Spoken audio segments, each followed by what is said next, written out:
Hello दोस्तों, आज हम एक्सप्लेन करने वाले हैं एक सच्ची घटना को जिसको देखकर आप जिंदगी से कोई शिकायत नहीं रख पाओगे। तो शुरू करते हैं बिना किसी देरी के।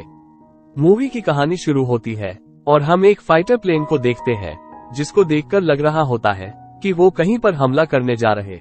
तभी इन्हीं पर कोई हमला कर देता है और ये उनसे बचते हुए अपने टारगेट पर बम गिरा देते हैं।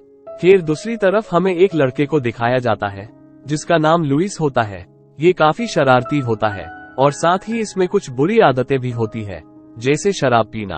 और जब उसके पेरेंट्स को इसका पता चलता है तो उसकी बहुत पिटाई होती है, लेकिन उसकी शराब पीने की लत के आगे इन सबसे कुछ फर्क नहीं पड़ता।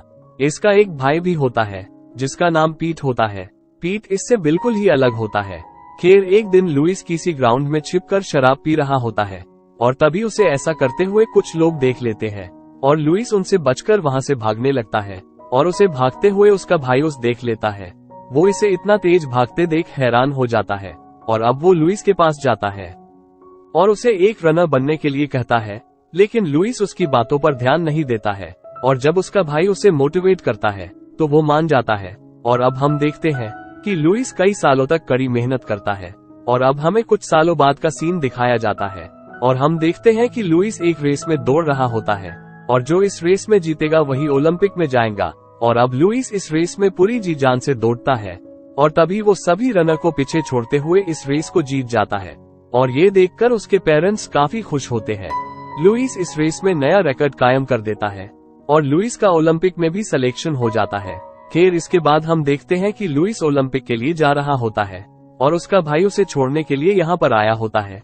तभी लुइस अपने भाई को अपने साथ आने के लिए कहता है, लेकिन वो इसके लिए मना कर देता है और अब लुइस ओलंपिक के लिए निकल जाता है और वहां पहुंचे ही उसकी रेस शुरू हो जाती है। और रेस की शुरुआत में लुइस कुछ अच्छा नहीं कर पाता है। उसका पूरा परिवार इस रेस की न्यूज रेडियो में सुन रहा होता है और अब लुइस लास्ट राउंड में इतनी तेजी से दौड़ता है कि वो एक नया वर्ल्ड रिकॉर्ड बना देता है। लुइस लास्ट राउंड को सिर्फ 56 सेकंड में पूरा कर देता है और ये एक सच्ची घटना है जो 1936 के ओलंपिक में हुई थी।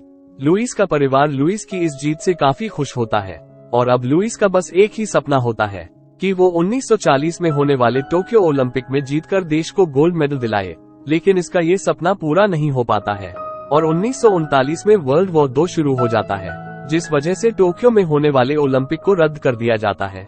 और अब ये सीन यहीं पर कट हो जाता है और हमें सीन दिखाया जाता है 1943 का, जो प्रेजेंट का टाइम होता है। अब यहाँ पर हमें पता चलता है कि लुइस अमेरिकन सेना में भर्ती हो जाता है। यहाँ पर हम देखते हैं कि ये जापान की किसी जगह पर हमला करते हैं और यह इस मिशन में कामयाब भी हो जाते हैं। लेकिन यहाँ से वापस लौटते समय इनका फाइटर प्लेन पूरी तरह से टूट जाता है और इनके कुछ साथी भी घायल हो जाते हैं, जिस वजह से इन्हें जल्दी से किसी सुरक्षित जगह पर प्लेन को लैंड करवाना होगा। और पायलट जैसे तैस इसकी सेफ लैंडिंग करवा देता है। खैर इसके बाद सुबह होती है और हम देखते हैं कि लुइस अभी भी रनिंग की प्रैक्टिस कर रहा होता है और तभी यहाँ पर कुछ साथी आते हैं जो लुइस से कहते हैं कि हमारे लिए एक ऑर्डर आया है कि हमें अभी जाकर समुद्र में कुछ लोगों को ढूंढने के लिए जाना होगा जो कि वहां पर फंसे हुए हैं।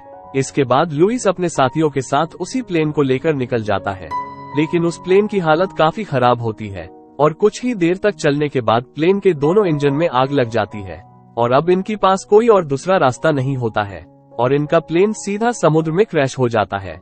और अब इस हादसे में लुइस और उनके 2 साथियों के अलावा सब मारे जाते हैं। अब वो तीनों 2 एयरबोट को लेकर अपनी जान बचाते हैं और तभी लुइस को एयरबोट पर कुछ चॉकलेट और पानी की बोतल दिखाई देती है। अब लुइस उन दोनों से कहता है कि हमें इन चॉकलेट का एक टुकड़ा सुबह और एक टुकड़ा शाम को खाकर ही सर्वाइव करना होगा। यह ऐसा इसलिए कह रहा होता है क्योंकि अब ये लोग इस विशाल समुद्र में फंस चुके हैं और किसी को भी पता नहीं है कि कब तक वो लोग यहाँ से निकल पाएंगे। खैर अब रात होती है और सब सो जाते हैं और जब ये लोग सुबह उठकर देखते हैं उन्हें एक प्लेन दिखाई देता है और ये लोग उनकी तरफ फायर गन चलाते हैं, लेकिन वो इनकी तरफ ध्यान नहीं देते हैं और इससे ये काफी निराश हो जाते हैं। और तभी लुइस देखता है कि यहाँ पर केवल चॉकलेटों के खाली डिब्बे पड़े हैं, यानी कि किसी ने सारी चॉकलेट खाली होती है और अब इस बात को लेकर इनमें काफी झगड़ा होने लगता है। खैर अब ऐसे ही कुछ दिन और बीत जाते हैं। इन लोगों की भूख और प्यास के कारण हालत और भी खराब होने लगती है। साथ ही समुद्र का पानी खारा होता है और वो पानी पीने योग्य नहीं होता है। तभी एक बहुत बड़ा पक्षी आकर इनकी नाव पर बैठ जाता है और अब इन तीनों के पास इस पक्षी को मारकर खाने के सिवाय और कोई दूसरा रास्ता नहीं होता है। और अब लुइस बड़ी ही चालाकी से इस पक्षी को पकड़ लेता है और उसे मारकर ये खा लेते हैं, लेकिन इनको ये हजम नहीं होता है और ये सब उल्टियां करने लगते हैं। और तभी इनमें से एक को आइडिया आता है कि अब हम मछलियां तो पकड़ ही सकते हैं, और अब ये उस पक्षी के मांस को चारा बनाकर मछलियां पकड़ना शुरू करते हैं और उनको खाना मिलना शुरू हो जाता है। और अब एक रात को ये सब सो रहे होते हैं, तभी समुद्र में एक तूफान आता है और अब इनको अपनी मौत सामने दिखाई देने लगती है। ये सब काफी डर जाते हैं, लेकिन जैसे तैसे ये लोग इस तूफान में सर्वाइव कर जाते हैं। और अब अगली सुबह इनकी पानी की समस्या भी खत्म हो जाती है, क्योंकि यहाँ पर बारिश होने लगती है। बारिश को होता देख ये काफी खुश होते हैं और वो कुछ पानी जमा भी कर लेते हैं। और तभी वो देखते हैं कि ऊपर से एक प्लेन जा रहा होता है, तो ये उसे देखकर सिग्नल देने लगते हैं, लेकिन इन्हें पता नहीं होता है कि वो प्लेन दुश्मन सेना का है और वो इन पर गोलीबारी करने लगते हैं। और तभी ये अपनी जान बचाने के लिए समुद्र में कूद जाते हैं और उनकी जान बच जाती है, लेकिन इस हमले में उनकी एक नाव फट जाती है। अब उन तीनों को एक नाव में रहना पड़ता है और इतनी छोटी नाव में 3 लोगों का रहना काफी मुश्किल होता है। और अब इन्हें यहाँ पर फंसे हुए पूरा 1 महीना हो जाता है, जिससे इनकी हालत काफी नाजुक हो जाती है। और अब इस समुद्र से जंग लड़ते हुए लुइस के एक साथी की मौत हो जाती है और अब यहाँ पर ये दोनों बचे हुए हैं जिनकी हालत भी काफी खराब है। और अब ऐसे ही मौत से लड़ते हुए इनको यहाँ पर फंसे हुए 45 दिन हो जाते हैं।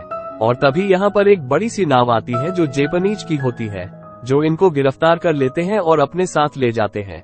यहाँ का हेड लुइस को पहचान लेता है, क्योंकि उसके पास एक अखबार की कटिंग होती है जिसमें कि लुइस के बारे में काफी कुछ लिखा होता है। अब ये इन दोनों को एक जेल में कैद करके रखते हैं और बहुत ही मारने पीटते हैं। इसके लिए सबके सामने इन दोनों के कपड़े उतारे जाते हैं। अब अगले दिन इन दोनों को बहुत सारे कैदियों के साथ जापानीज की किसी दूसरी कैंप में भेजा जाता है।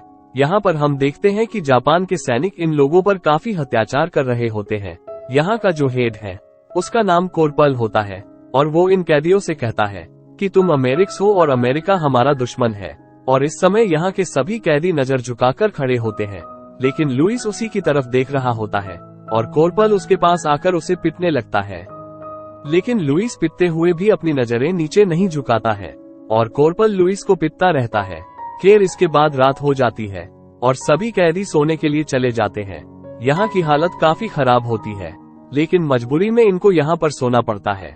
अब अगले दिन कोरपल को पता चलता है कि लुइस एक रनर है, तो कोरपल लुइस को अपने एक सैनिक के साथ मुकाबला करवाता है और थका हुआ लुइस बुरी तरह से हार जाता है। अब कोरपल लुइस के पास आता है और उसे जोर जोर से पीटने लगता है। खैर इसके बाद यहाँ पर कुछ लोग आते हैं जो लुइस को बताते हैं कि अमेरिक्स तुम्हारी मौत की झूठी खबर फैला रहे हैं। क्या तुम रेडियो से अपने परिवार को अपने जिंदा होने का सबूत देना चाहोगे? ये सुनकर लुइस हाँ कह देता है और अब वो अपने परिवार वालों को बताता है कि मैं पूरी तरह से सही सलामत हूँ और मैं जल्द ही घर वापस आ रहा हूँ। इतना कहकर लुइस रोने लगता है। दोस्तों वास्तव में ये सीन काफी इमोशनल होता है।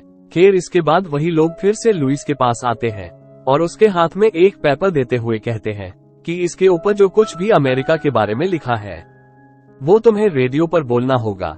लेकिन लुइस इसके लिए साफ साफ मना कर देता है। इसके बाद वो लोग लुइस को सजा देने के लिए भेज देते हैं और यहाँ का हेड लुइस के दोनों हाथों को बांध देता है और वो लुइस से कहता है कि तुम मजबूत हो बिल्कुल मेरी तरह। मैंने ये तुम्हारी आंखों में पहले दिन ही देख ली थी और मुझे लगता था कि हम दोनों दोस्त बनेंगे, लेकिन जापान का दुश्मन कभी भी मेरा दोस्त नहीं हो सकता।